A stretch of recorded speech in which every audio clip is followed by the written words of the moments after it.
city of Burlington has a long and proud record of environmental leadership. You can see that going back many years to attempts to use biomass to supply energy for the city. You can see it in steps taken when Mayor Sanders was leading the city to create efficiency bonds. You can see it in the Burlington Electric Department's long-standing commitment going back to 1989 and Peter Clavelle's tenure of energy conservation. It is quite a striking fact, Peter, that I think speaks to your leadership, that today the city of Burlington consumes less electricity than we did in 1989. In recent years, on my watch, we have done our best to continue that environmental leadership.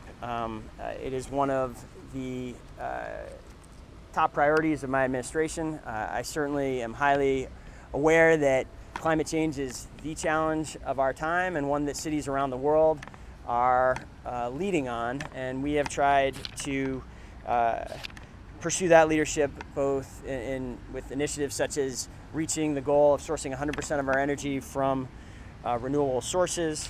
We have substantially increased the amount of funding into the city's stormwater utility. In my 4.5 years in office, we have seen a large number of installations, solar installations built in Burlington at the airport in recent years, led by the Burlington Electric Department.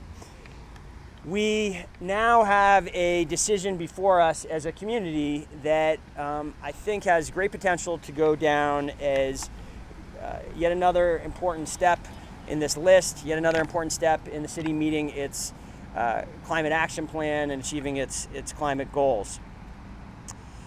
The proposed rezoning of the area just behind you, the proposed rebuilding of 8 blocks of public infrastructure, and the redevelopment of an aging 1970s suburban mall into a mixed-use neighborhood has the potential to create numerous environmental benefits.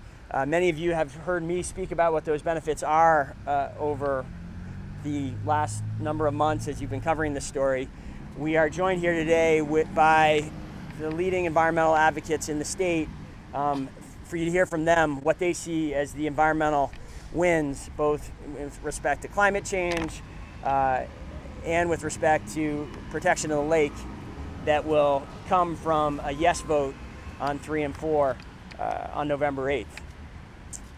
I'm going to get out of the way in a moment. I think the point I would like to leave you with is just this. We're standing here in mid-October on an 80-degree day. And as beautiful as it is also a reminder to all of us of the urgency of making change, making progress on our climate goals. There is great urgency to the decision before us as well. On November 8th, we have an opportunity as a community to take meaningful steps to protect the climate and take meaningful steps to protect the lake. If we miss that opportunity on November 8th, I don't believe we will get it back for a long time. With that, I would like to invite Scott Johnstone to share his perspective. Thank you, Scott, for being here. Appreciate it. Well, good afternoon, everybody. Again, I'm Scott Johnstone. I'm the Executive Director at VEIC, Vermont Energy Investment Corporation, and we're a local nonprofit that works around the United States and across the world to lower the environmental and economic costs of energy. The idea we're trying to get at is the harmonization that results in a healthy planet, thriving people, and justice out of our energy system. So these matters are really important when we start thinking about the climate change issues that the mayor was just speaking of. And you know, often here in Vermont, we hear a lot about, boy, we're doing an awful lot in Vermont. We don't have any more to do on climate change. Well, let me just give you a couple numbers to frame how important this is. Across the United States, each man, woman, and child puts out 17 tons of carbon equivalents every year. Here in Vermont, we only put out 8, so we're winning. We're doing a good job, better than the United States. Across the world, we put out 5 is the average, so we're doing worse than the world. To meet the Paris Climate Accord, we need to each be putting out 2 today. Today, not tomorrow, today. This year, every month that we've had so far has been the warmest month on record. We're already at 1.35 degrees Celsius against the Paris goal of 2. It's likely not attainable. That's what these days are doing. That's what's at stake. That's why even in Vermont, where we've been incredible leaders in energy efficiency and renewables for decades and decades, and Burlington has been an amazing leader in front of the state for decades and decades, we haven't begun to do enough. We have a long journey in front of us if we're to combat climate change, address carbon, and have a sustainable society for us and our kids. We're not talking about our grandchildren anymore, folks. We're talking about now. And that's why these sorts of issues are so important. Because honestly, cities have got to lead. They have to do their disproportionate share. More people have to come into cities. All the data suggests that. And cities have to be vibrant and alive, and frankly, accept density, accept height, and do it all correctly from a water quality perspective, an air emissions perspective, and an energy perspective. Really got to get this right, and it's only through leadership of places like Burlington that we're going to create those opportunities to prove success and prove models. That's what Burlington does great under your leadership and through time. One of the things that is vitally important is that you've got to lead with your buildings. Buildings in a climate-constrained world have essentially got to be carbon-free through extreme energy efficiency, and then the rest being renewable power. You can't be using carbon in our buildings. So this project is going to be LEED Gold as a minimum, which is an incredible beginning to that pathway, and all of our buildings have got to get there. Burlington Electric is an incredible leader in energy efficiency. It's a national leader among municipal utilities. We're doing a great job. We got to keep it up with projects like this. It's vitally important. You can't create enough renewable energy if we don't use it all efficiently, and that starts with our buildings. So I encourage us to think about that. And lastly, I want to speak just for a moment about the role of combined heat and power. Look, years ago, I used to be on the Burlington Electric Commission, long before Gabrielle here, and McNeil is a jewel of the city. All Burlingtonians are rightly proud of the long history and that got built. And today, it's always been missing a vital component, and today, you wouldn't build a plant like McNeil because you wouldn't build something where you're going to waste all that heat. It makes no environmental sense. It actually negatively impacts the environmental benefits of creating and using biomass to generate electricity. Only when we include district heating, which this project is including, and it's been on the books for over 2 decades here in Burlington, do you finally get the full value of McNeil. For all these decades, half of the value has been going up in the air in the form of heat. It's time to fix that and complete the vision of McNeil that is this guiding light to make sure that we're sustainably powering our community. That matters to the residents, and I know as a person who runs a business right down the street on Pine Street with 300 people working there, doing this work day to day, it matters to businesses that care about these issues. So the benefits are really pretty amazing, and there's more to do. And really, again, it's got to be leaders like the mayor, the city council, and the citizens of Burlington that show the rest of the country how to do it right, because we always have, and it makes sense for us and our kids. Thank you very much, Mayor, for your leadership. Great. Thank you, Scott. You're welcome. We're so proud that the work you do around the world is based here in Burlington, and thank you for being here with us today. Next, I would like to invite Kate McCarthy from the Vermont Natural Resources Commission here as well. Thank you, Kate. Thank you, Mayor Weinberger. We're very pleased to be here. So the Vermont Natural Resources Council is a statewide environmental organization, and we have members in Burlington as well. But our approach to environmental work has always involved thinking about how human communities can thrive. And a really important part of this, comes as no surprise, is being thoughtful about where and how we develop our land, and how that growth and change can ultimately support people, but also guard the land and the air and the water resources that we all rely on. So where we've landed with that is that focusing growth in our existing downtowns and villages, sometimes called smart growth, is really one of the best chances that we have as a state to take care of the community and the environment that we love. So there are multiple benefits that come. That's the great thing. That's what makes smart growth smart, is the multiple benefits that come from investing in these compact historic centers. And it's those multiple benefits that have led us to support the redevelopment of this site. We're talking today a lot about environmental benefits, so I'd just like to talk about a couple in particular that are on my mind as a land use planner, as someone who tries to build strong communities.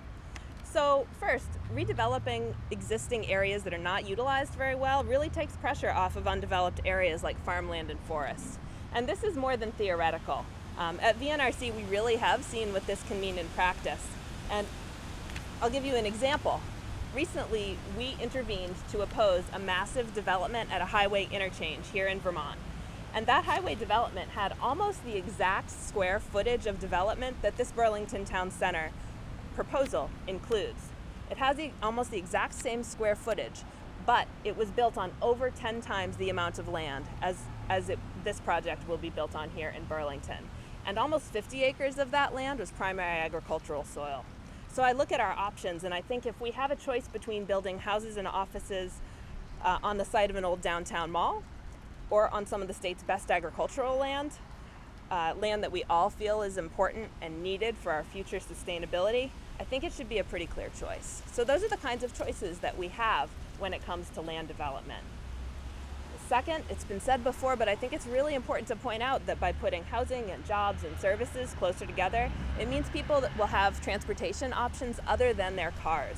And this is essential for reducing energy use and carbon emissions. We have really big goals as a state for greenhouse gas reduction. And just as importantly, we have a lot of people who want to be less dependent on their cars. This project can certainly help. And we've heard about another potential opportunity to reduce carbon, and that's taking that extra heat from the McNeil generating plant. If that heat can be put into buildings to make them warmer instead of being a waste product like it is now, then we're increasing the efficiency of the plant, and we're getting more environmentally and financially out of every ton of wood that's burned. I think that's really important, to get the most out of the infrastructure that we already have. That's how cities can be smarter. A few of our members have raised legitimate concerns about some of the project's design, including some of the parking above ground. But our hope, and our optimistic hope, is that these issues will be resolved in the development review process, which is a process that has yet to take place. And we do think that this project should move forward so that that process can continue. We hope the Burlington community will agree that this project is a net benefit in the long term for protecting our environment. And we really hope that people who live here and work here will choose to work together and invest in making that happen. Thank you. Thank you. Kate made a really important point there, a process point that I think has been not well understood up until now, which is that there's a lot more public process to go following a yes vote. The city still needs to finalize a final development agreement with the owner of the Burlington Town Center, and the permitting process, the area in which a lot of these land use concerns are addressed and negotiated and mitigated, that process has not even begun at this stage. We are still, even after 2 years of talking about the proposed redevelopment project, we're still at a relatively early stage of that project. Our next speaker is going to be Chris Kilian from the Conservation Law Foundation. Chris, I'm really appreciative and honored you're here with us today. I'm Chris Kilian. I am Vermont Director of Conservation Law Foundation. Conservation Law Foundation is a regional New England-wide environmental law advocacy organization, and we've had an office in Vermont since 1989. We have partnered with the city under numerous administrations over our time in Vermont, and we're pleased to be here in support of the city's effort to lead and the opportunity provided by the redevelopment of this site. And we urge folks to open the door to that opportunity moving forward by taking the first step, which is to change the zoning and creating the right regulatory form and environment for this project to even move forward and these opportunities to be realized. If we're going to say no to projects like the Chittenden County Circumferential Highway and no to sprawl, we need to be able to say yes to density because of the pollution and environmental impacts that we know come along with all of those sprawl development projects that consume land, consume energy, pollute our water, and pollute our air. That's why my organization stood side by side with prior administrations in this city to fight the Chittenden County Circumferential Highway and put forward solutions to the region's transportation problems.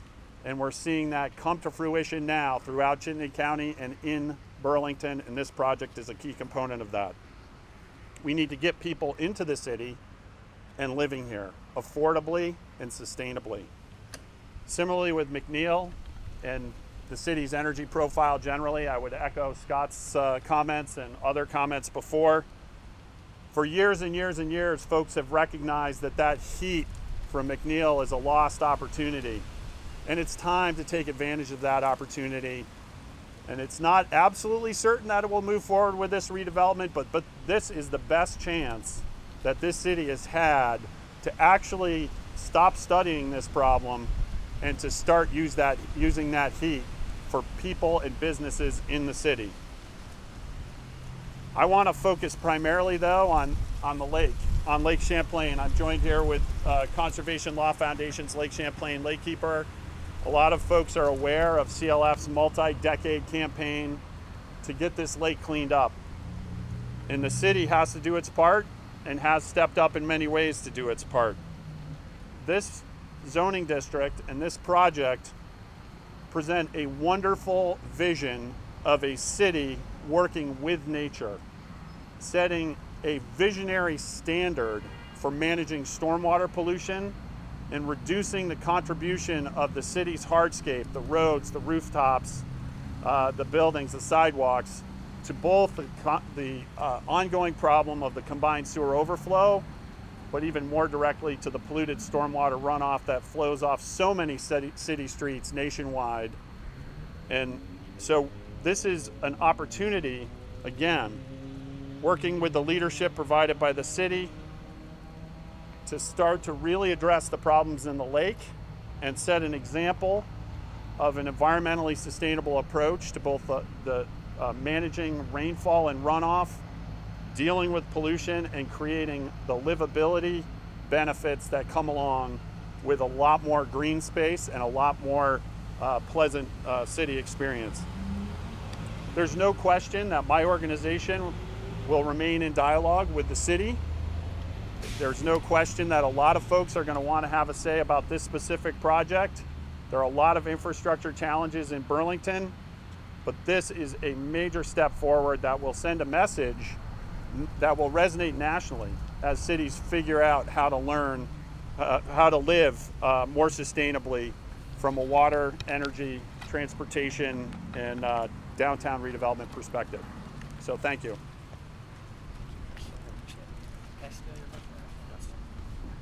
I just want to, stealing Chris's brochure just because I want to bring the attention of the media to this image, which probably many of you have seen before. We can get you other versions of it if you want to use it in your publication, but I think it really brings home the opportunity the city has to rebuild its infrastructure in an 8-block section of this downtown, going all the way up Cherry Street behind you, going through the new streets that would be built through the mall, and then including 2 blocks of Bank Street. That is what the tax increment financing would be used to do. It would be used to rebuild that existing public infrastructure and build new public infrastructure. And it is a great opportunity as we are putting in new sidewalks and street trees to really create the state's preeminent green infrastructure installation that Vermont has. I'm not aware of any other opportunity over an 8-block period like that to really get our infrastructure right, make sure that when it rains, instead of seeing the surge of stormwater running down the hill into our combined sewer system, which is an issue right here in this part of the city, in which we this is one of the areas where we have challenges. This is an opportunity to ensure not just the new private development meets a very high standard through the zoning, but that the public infrastructure is rebuilt, paid for by the project, and the future taxes from the project, and that we really do something about cleanup from the lake with this TIF district. All right, with that, I now would like to ask Regina Mahoney from the CCRPC to join us. Thank you, Regina. Thank you. Regina Mahoney from Chittenden County Regional Planning Commission. We work throughout the entire county, of which Burlington is a part. One of the major tenets of the Chittenden County Regional Plan is to focus development in areas where we already have infrastructure. And that does a number of things for us. It helps make our existing infrastructure more efficient, and it helps provide greater opportunity for housing, jobs, and transportation. Hand in hand with that major tenet of the regional plan is also the companion tenet, which, with concentrating growth here in our downtowns and our villages, helps protect our rural countryside. In particular, the regional plan calls for infill development in 15% of the land area. That leaves 85% of the land area in the county protected from sprawl. What I wanted to pay particular attention to here, especially as I'm watching the buses come up and down the street here in front of us, is our brand new transit center that just opened last week. And the Burlington Town Center project is an excellent companion to that brand new transit center. Right now, the mall is underutilized in a piece of property in the downtown, where our opportunity here is to bring a number of houses, homes, and residents right to the heart of downtown, where the transit center is right there, as well as open up some public streets for increased opportunity for walking and biking. Just wanted to note that for about the last 15 years, the number of jobs in Chittenden County has remained relatively steady. But at the same time, we've seen over 7,000 less employees living in Chittenden County.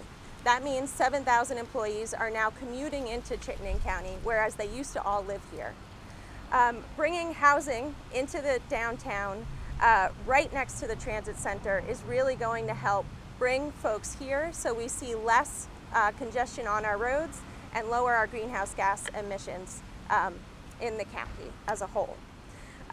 So thank you for the opportunity, and we are really excited about the town center project and are happy to show our support for it.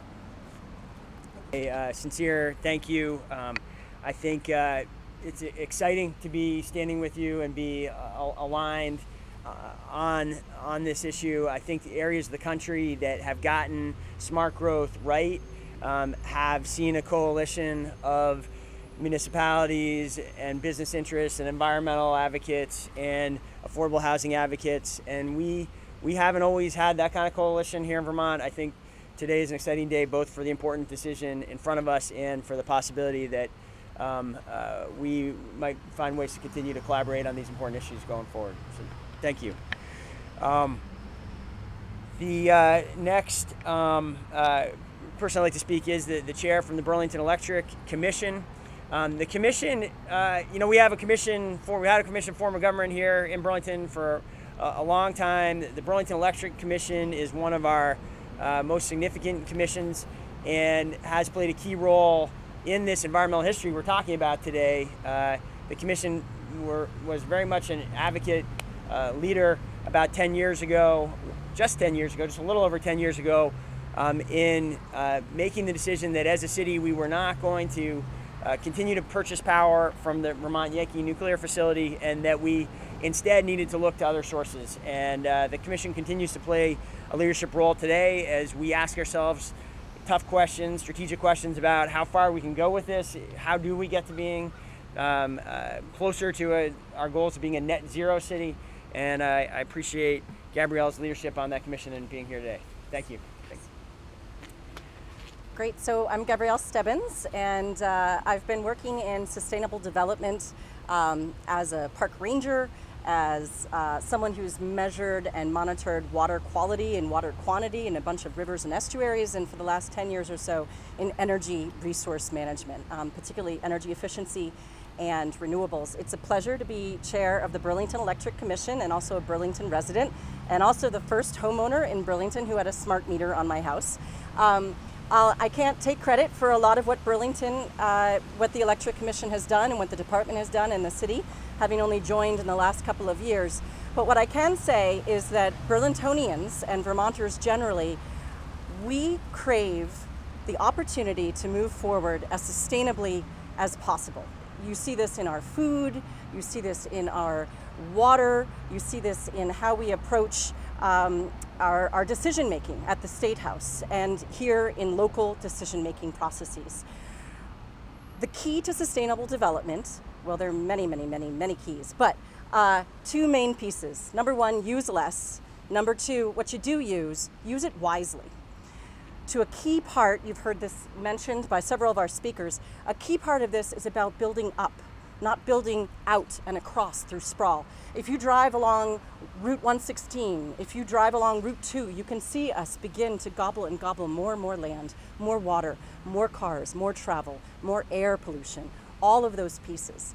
So from a Burlington Electric Commission perspective, the town center brings a real linchpin to seeing the potential advancement of McNeil not wasting as much heat as it has been for so many decades. It was a brilliant step forward several decades ago to move forward with McNeil, and now we need to actually, after 10, 15 years of investigating how we might make a district energy system, we have an opportunity here to really advance potentially with the town center project moving forward.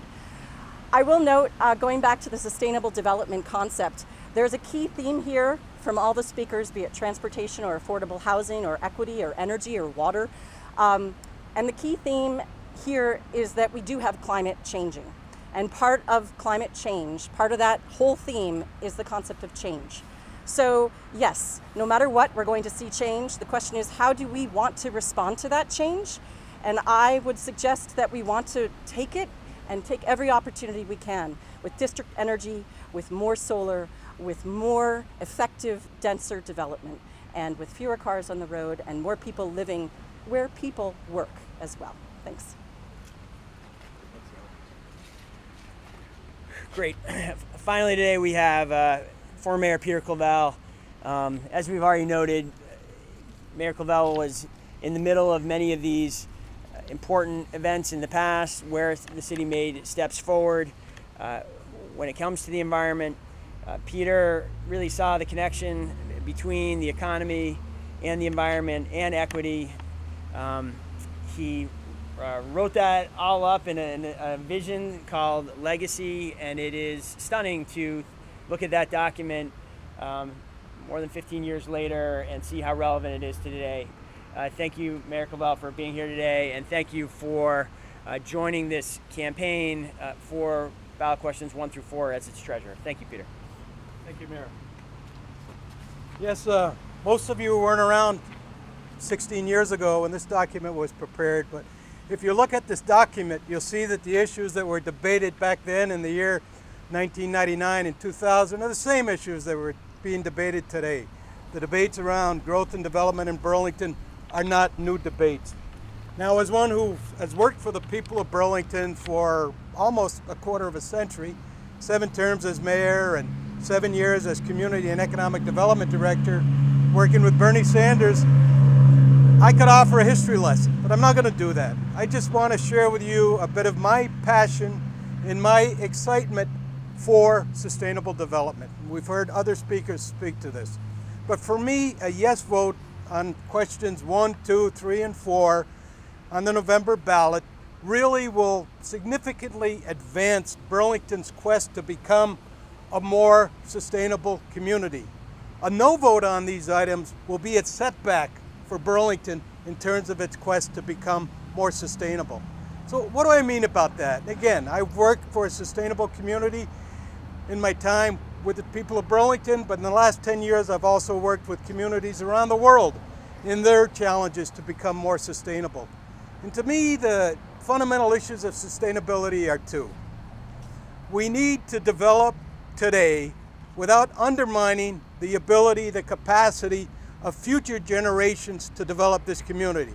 So this is about future generations and how they can continue to grow and develop Burlington as a sustainable place. We must make certain that the decisions we make today do not undermine their ability to do so.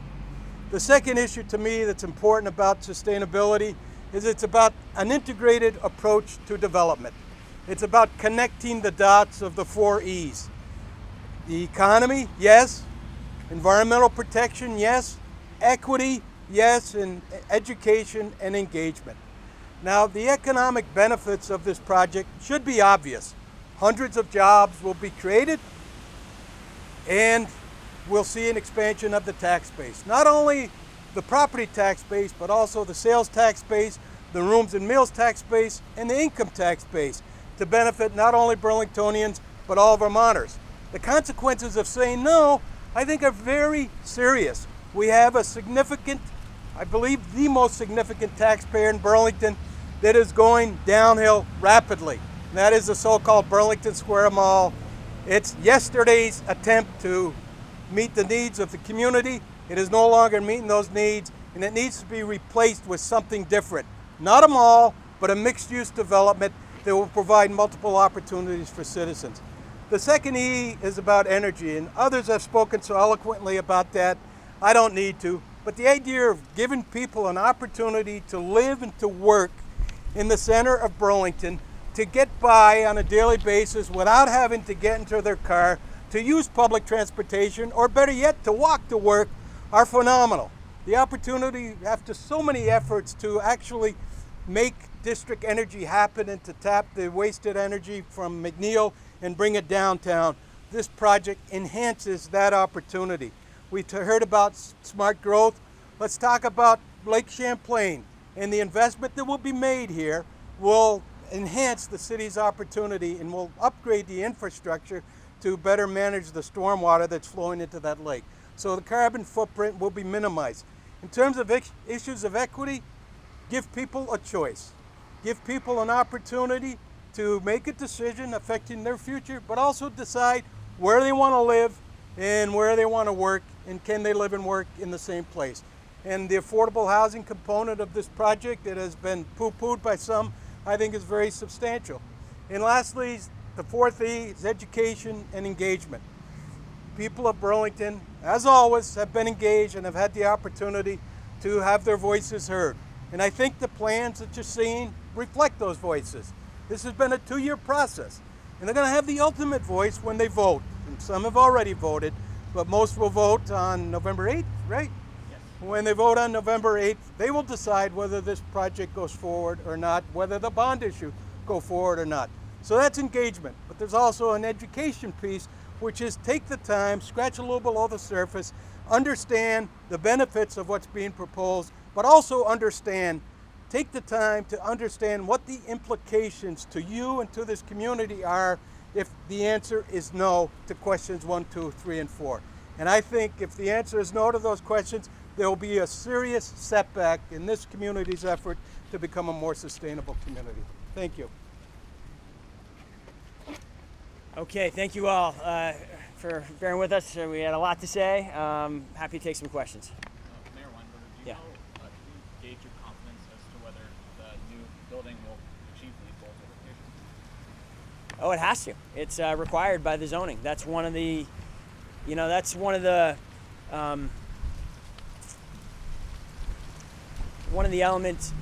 one of a number of elements of the zoning that has really been overlooked in all the discussion of height.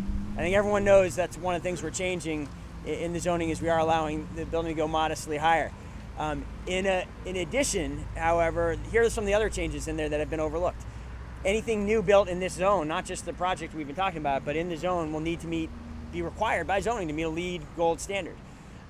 Any new building built will be required to essentially have the same stormwater properties as if it was a meadow, which is right. Today, existing regulation requires about a 50% standard of a greenfield. It goes to a 100% standard in this zoning. A third requirement in this zoning: we have too many buildings in the city that have been built relatively recently where we didn't get the design exactly right. We have state-of-the-art prescriptive design standards in this new zoning that's going forward, meaning that we are far more likely to get great buildings in this zone if the new zoning goes forward. Another big piece, I think almost everyone agrees, getting back the streets that were lost during urban renewal, Pine Street, St. Paul Street, through the existing mall. Almost everyone wants to see that happen. The mechanism for making that happen is through the new zoning. That's actually how it happens. We put it onto the official map, meaning that no project can be built in the future, no matter what happens with the proposed project, no project can be built in the future and get a permit once that official map has been redrawn. So there's a grid in this handout here if people want to see it. I think it's really important that the public realize this zoning change is about a whole lot more than just building heights. A related point worth noting is I think the building height change is also misunderstood in that with respect to the proposed redevelopment of the Burlington Town Center, there is not a dramatic increase in the amount of building rights as a result of the zoning change. In fact, the building that you could build today, the existing building envelope is a maximum of 1.6 million square feet. Post redevelopment, that will actually drop to 1.4 million square feet. So there's a kind of reallocation of buildable area from the street right-of-ways and from the upper stories where we now require setbacks and this kind of wedding cake kind of zoning requirements. That's the reallocation. Instead of being a squat building right up against the street, and now is a building that goes a little higher, but steps back as it does so and no longer allows building in these public right-of-ways for the streets. Mayor, knowing that many people, if they don't understand the ballot question, will either vote no or they just won't vote for it. I pulled up your ballot questions and read them.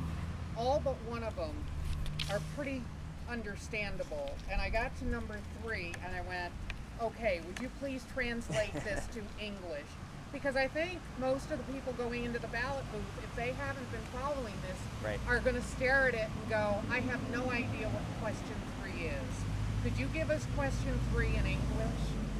Yes, question 3 is an up or down referendum on whether or not the new zoning goes into place for the downtown core. The new zoning that has all of these benefits that I just described for you. Higher green building requirements, higher stormwater protection requirements, new reconnection of streets, prescriptive design standards. It doesn't say that in the language of ballot question number 3. All of that is what is at stake in the up or down vote on ballot question number 3. Anyone who likes wants to see that kind of progress happen in Burlington should be voting yes on question 3. I have a lot of confidence in Burlington voters. My observation over the years in this office and outside is that by the time Burlington voters go to the ballot box, they really know what's going on, and this has been a very active community debate for a long time, and I'm confident that voters will be aware of what they're voting on, and I'm hopeful they'll vote yes. Piggybacking off of that, a lot of the public comments about the environmental impacts have to do with the height. There are some worries that the height is going to have negative environmental impacts. Anything else you want to touch on that? I am not aware of any negative environmental impacts from a taller building. The main, really only negative that has been articulated is that this is a tall building. I hope voters will weigh that concept of a tall building and against all the very concrete, very significant advancements that will come with the yes vote. Vast new revenues to the city and the state and the education fund. Hundreds of new downtown jobs, hundreds of new downtown homes. The reconnection of these streets that were lost during urban renewal. All of the environmental benefits that we've been talking about today. I think it is a very lopsided scale. I hope that the people of Burlington will see the decision the same way. Does anyone else want to say anything about environmental impacts of tall buildings here? I will. Okay. I hesitate because I don't actually have the reference, but I was at an energy conference in August, and Can you take us closer? Sure. I was at an energy conference in August, and there was a presentation provided that actually looked at a Department of Energy study that looked at what the energy impacts were from a building that was 4 stories versus 8 versus 12. And essentially what you end up seeing is that the energy impact decreases as you go larger. It does, of course, depend on how you design the building and how you're heating it. But really, when you look at the overall impact of a LEED building within this structure, within this the design template that currently exists, it's hard to see those negatives that folks are concerned about. Just quickly outline the environmental impacts of the current town center. You know, we're talking about a building that is dated at this point. It is was built. When was the mall built? Before my time. It was before. Not long ago. And I as, think in the 1970s. good, I'm glad, because I've been calling it a 70s era suburban mall for months now, so I think I've got that right. You know, buildings built in the 70s, they just are no comparison between those buildings and modern buildings, particularly modern buildings that are striving to meet LEED Gold standards. And you know, maybe you could have Scott come back and give a little more texture on those differences. I think that's probably that's one very stark difference. Another is the fact that it's essentially in the heart of Burlington, in the heart of Vermont's largest city. We have 3 blocks dominated by, again, this essentially suburban 1.5 story building, and it is just an enormous missed opportunity in terms of environmental impact, in that it is a place where we could have, and we will have, with a yes vote, hundreds of people living and working in the heart of Vermont's largest city. With a no vote, we will see that kind of growth spread out into the suburban and exurban areas of Chittenden County, and the users will have, those residents, those workers will have a much greater environmental impact than they would if they were living and working here. Do you want to add anything on the building? One thing I would add is, you know, I'll speak in 10-year increments because it really makes it simple. Any building built 10 years ago or updated 10 years ago needs to be rehabilitated from an energy efficiency perspective today.